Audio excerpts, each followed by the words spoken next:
Before we start, I would want to go ahead and ask you to hit that red subscribe button so that you never miss out on any of our videos. Hey guys, what's up, and welcome back to Luxurious Life.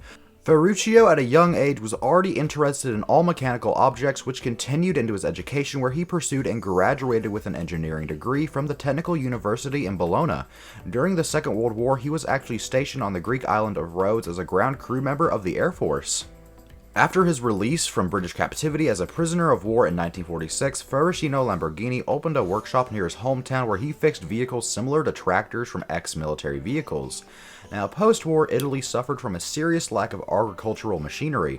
It is at this time that he actually threw himself into his new business with a lot of ambition, great willpower, and a lot of energy, and a company arose in 1949 which produced self-developed tractors with 2, 3, and 4-cylinder diesel engines.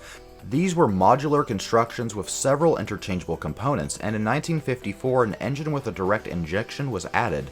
The company Lamborghini Trattori SPA then moved to a new plant manufacturing 400 vehicles per month, making the company one of the biggest agricultural machinery manufacturers in Italy in the late 60s. With the profits from the two businesses, Lamborghini attempted to realize the dream manufacture helicopters. The government denied them approval for this project, unfortunately. In 1962, Ferruccio Lamborghini was 46 years old. A self-made man, he had risen to being one of the richest entrepreneurs in all of Italy. This stocky, energetic man still had both feet firmly on the ground though. His fellow travelers and employees valued his intelligence and his sincere, cheerful attitude, and he was well known in all of Italy. Lamborghini enjoyed his success and all the good things in life. Good food, fine wines, and fast cars. In 1948, he had already built an open sports car on the basis of tuned Fiat Topolino and took part with this car in the Mille Miglia road race, which was actually super popular in Italy at the time. However, the race ended for car number 427 after about 600 miles, as Lamborghini reported himself in a bar which had entered with the car through the wall. Ferruccio Lamborghini owns a collection of powerful Jaguars, Mercedes, Ferraris, and Maseratis, but no car completely satisfies him. In one case, the luxury is insufficient for him, and in another case, the ventilation is too weak, or the quality inferior, or the power transmission noise seems to be too loud for him. Lamborghini is not even happy with the workmanship on his new Ferrari 250 GT, and as a result requests a meeting with Enzo Ferrari in nearby Maranello, Italy, but is refused.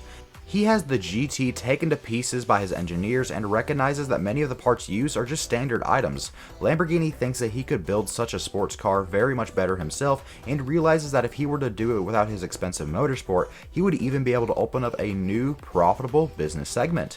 1963, the sports car Lamborghini brand is finally established. In May of 1963, Ferruccio Lamborghini establishes his own motorcar company, Automobili Ferruccio Lamborghini SPA in Santa Aga Bolognese, a carefully selected location in the small town between Modena and Bologna.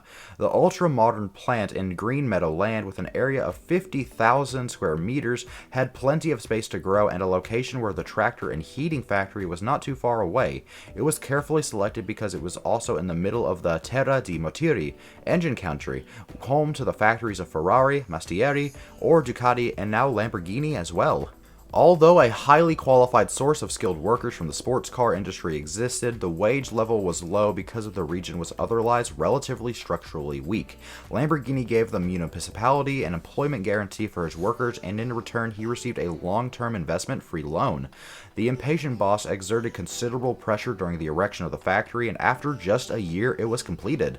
The aggressive bull on the corporate coat of arms had already decorated the first Lamborghini sports cars. The head of the company himself, born under the zodiac sign Taurus, he loved the symbol. He saw in it an expression of his forward-urging and occasionally impetuous character. 1972/1973, Lamborghini retires. The success of the 60s was followed by the crisis of the 70s, triggered by a slack economic situation, strikes, and intensified regulations in the United States market. A big tractor transaction that had actually been agreed with the Bolivian government failed at the last moment in 1972. To support his agricultural machinery company, Ferruccio Lamborghini sold 51% of the shares in the motorcar company to the Swiss national Georges Henri Rossetti. 1 year later, he sold off the remaining 49% to René Lemaire, a colleague of Rossetti, and roughly the same time, he lost confidence in the tractor business and sold it to the competing Italian same group, which continues to manage it up to the present day under the old brand name. Lamborghini kept only the heating segment as well as another newly formed company by the name of Ola de Semina, which actually produced hydraulic valves. He appointed his son, Tonio, as the manager of this company. In 1971, the patriarch retired to a 32-acre estate by the name of La Fiortira. He led his life of a prosperous winemaker in Pinichilo/Umbria near the Transmaniac Lake and set up a small private museum. Ferruccio Lamborghini, who all his life had always felt best rolling up his sleeves, returned to his roots. He planted grapes to bottle up traditional wines including Sangiovese, Gamay, Chileto, Merlot, and Cabernet Sauvignon. His red wine came onto the market with the name Collio di Trasmisio, and it quickly acquired the colloquial name Sanguine di Muria, Muria blood. Lamborghini's wines have always received many awards, and they are well established in the international high-end segment due to their exceptional quality.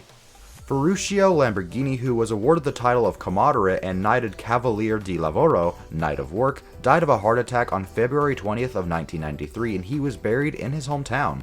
That is all for today's video. I really hope that you enjoyed it, and if you did, make sure that you go ahead and hit that like button and subscribe to the channel so you never miss out on any amazing future videos from us.